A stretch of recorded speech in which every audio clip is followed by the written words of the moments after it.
Hello everyone. मैं हूं जितेंद्र कुमार। अपने यूट्यूब चैनल स्टडी विद जेके में आपका स्वागत करता हूं। आज संडे स्पेशल में आपका वही संख्या पहली यानी नंबर पुज्जल का क्वेश्चन आपको बताया जाएगा। जैसा कि इसके पिछले वीडियो में हमने इसके टाइप के क्वेश्चन बताए थे और उसी के कुछ और टाइप के क्वेश्चन यहाँ पर हम लेके आए हैं। और इसको पढ़ने से आप किसी भी सरकारी जॉब की तैयारी करते हैं, हर एक कंपटीशन में, रीजनिंग के पेपर में आपको इन सब सवालों से मुलाकात होगी दोस्तों। ठीक है, तो इसी के साथ हम बात करते हैं पहले क्वेश्चन की तरफ। देखिए यहाँ पर इस प्रकार का क्वेश्चन दिया है, नीचे विकल्प दिए हैं, इनमें से कोई एक ही होगा जो यहाँ पे आपका आंसर होगा। ठीक है, तो देखिए अब हम इसे किस प्रकार पहचानेंगे। हम इसे देखिए इस तरह भी हल कर सकते हैं, नीचे से भी हल कर सकते हैं, या आप तिर्यक भी हल कर सकते हैं। लेकिन हमें एक दो क्वेश्चन ऐसा होगा जिसे हमें समझना बहुत जरूरी होगा। ठीक है, उसके बाद ही हम तीसरे को समझ पाएंगे। तो देखिए जैसा कि इसमें क्या किया गया है, 6 और 4 यानी 6 4 को जोड़ा गया है, कितना हुआ 10, और 10 का आधा किया गया है तो कितना आया है 5। ठीक है, इसी प्रकार 8 और 4 को जोड़ा गया है, 8 4 12, 12 का आधा किया गया तो कितना होगा 6। इसी प्रकार इस अंक को हम करेंगे, क्योंकि जब हमें दो चीज पता हो गई तो तीसरा ऑटोमेटिक उसी रूल पे फॉलो करेगा। ठीक है, तो इसी प्रकार 8 6 14, 14 का हम आधा करेंगे कितना होगा 7, यानी हमारा आंसर क्या होगा यहाँ पे 7। ठीक है दोस्तों, इस प्रकार से देखिए बहुत ही आसानी से आप ये समझ सकते हैं। इसी प्रकार नीचे देखिए दूसरा नंबर क्वेश्चन दिया है आपको, 6 12 4, यहाँ 9 और 4 बीच में गैप है, यानी कि हमें ये पता करना है कि इस जगह पे कौन सा अंक आएगा। ठीक है, तो देखिए इसमें क्या किया गया है,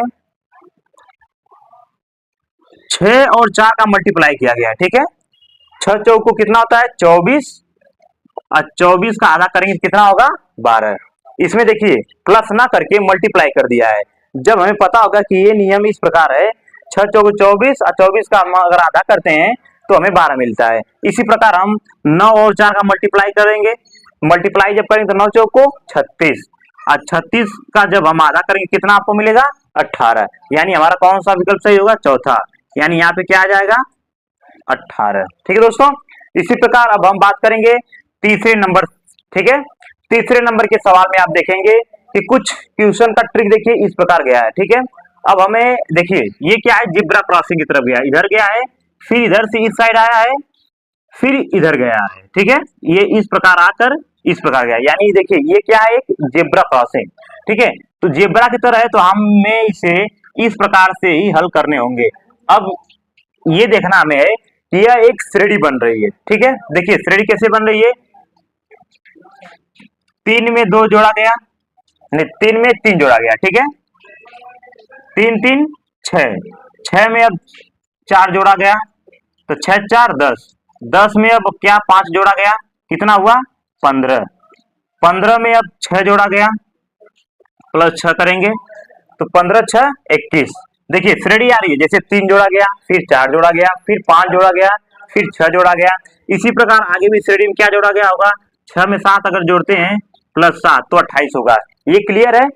जब इतना हमें क्लियर पता हो गया तो जाहिर सी बात है कि अगला में हम 8 जोड़ेंगे, तो 28 में यदि हम 8 जोड़ते हैं प्लस 8 करते हैं तो हमारा क्वेश्चन क्या होना चाहिए, 28 2 30 6 36, यानी हमारा क्वेश्चन 36 आ गया आंसर। अब हमें देखिए विकल्प में कौन सा आंसर है, दूसरा विकल्प। ठीक है, तो हमें ये पता हो गया किस प्रकार जोड़ा गया है, प्लस किया गया, इसमें प्लस प्लस ऐसे ऐसे प्लस करते करते आपको लास्ट तक पहुंचा दिया गया। ठीक है, तो इसका आंसर क्या होगा 36। इसी प्रकार अब हम देखेंगे कि चौथा नंबर क्वेश्चन किस प्रकार बनाया गया है। देखिए ये भी बिल्कुल अलग नियम है।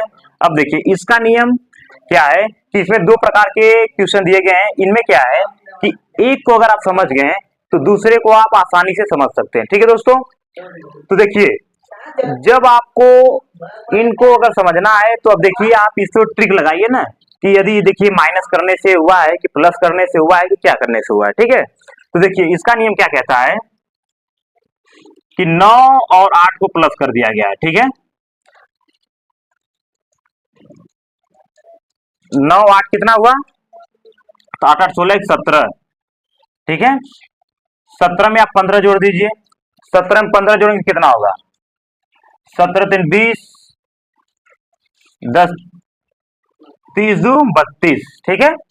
देखिए 8 9 17, 8 9 कितना हुआ 17, 17 में आप 15 जोड़ दीजिए, कितना हो गया 7 5 12, 2 1 1 2 और 1 3, 32 हुआ।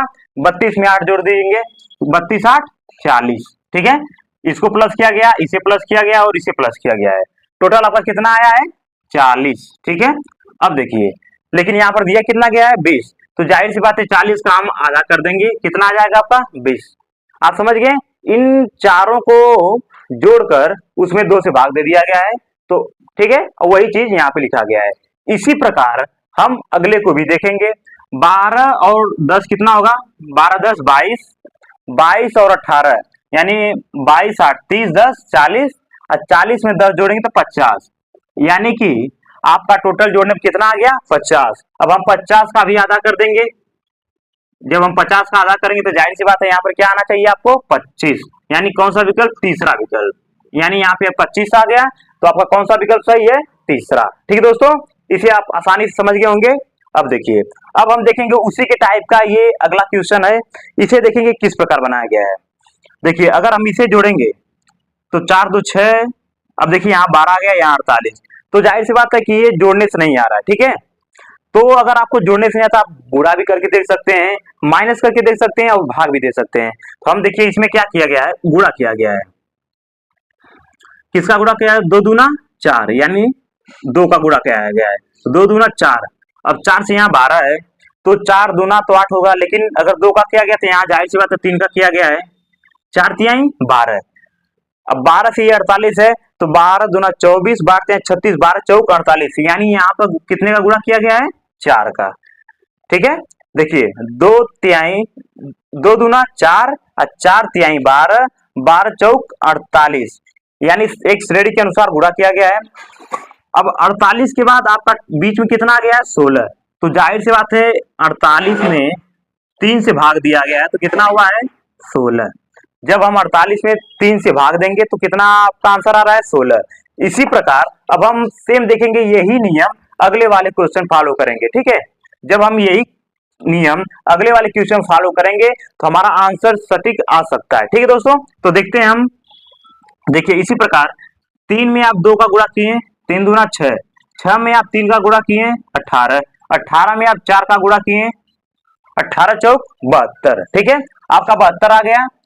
अब 72 देखिए, जैसे यहाँ 48 आने पर आप 3 से भाग दिए हैं, उसी प्रकार आप यहाँ 72 में 3 से भाग देंगे तो कितना आ सकता है, भाग देंगे तो जाहिर सी बात है यहाँ पे क्या आएगा आपका 24, क्योंकि 24 दूना 48, 24 तिया 72, तो हमारा यहाँ आंसर क्या आएगा 24। इसमें विकल्प कौन सा सही है, दूसरा, ठीक है दोस्तों। इस प्रकार से हम संख्या पहेली के पांचों क्वेश्चन को अलग अलग ट्रिक से हम समझे हैं, ठीक है दोस्तों। क्योंकि ये पहेली में जो क्वेश्चन आते हैं वो ऐसे ही अलग अलग नियम के द्वारा बनाया जाता है और उसे हमें समझना बहुत ही मुश्किल होता है, लेकिन हम नियम कानून जानते हैं तो हम सभी नियम को फॉलो करेंगे, उसमें से कोई ना कोई एक नियम उन पर फॉलो होता है और उसी के द्वारा हम कोई भी रीजनिंग का सवाल संख्या पहेली का अगर आ जाता है तो हम उसे बहुत ही आसानी तरीके से कर सकते हैं, ठीक है दोस्तों। तो इस प्रकार आप हर एक सवाल को एक बेहतरीन तरीके से समझते रहिए और इस टाइप के अगर आपको क्वेश्चन आप मिलते हैं तो आप तुरंत उसे उसी नियम के अनुसार हल करने की कोशिश करिए। अगर आप लोग इस चीज को इसी प्रकार अगर डीपली पढ़ते रहें तो पेपर में आए हुआ हर एक रीजनिंग का सवाल आप बहुत ही आसान तरीके से लगा सकते हैं दोस्तों, ठीक है। तो मुझे उम्मीद है कि वीडियो आप लोगों को काफी ज्यादा बेहद पसंद आई होगी, ठीक है। Thanks for watching.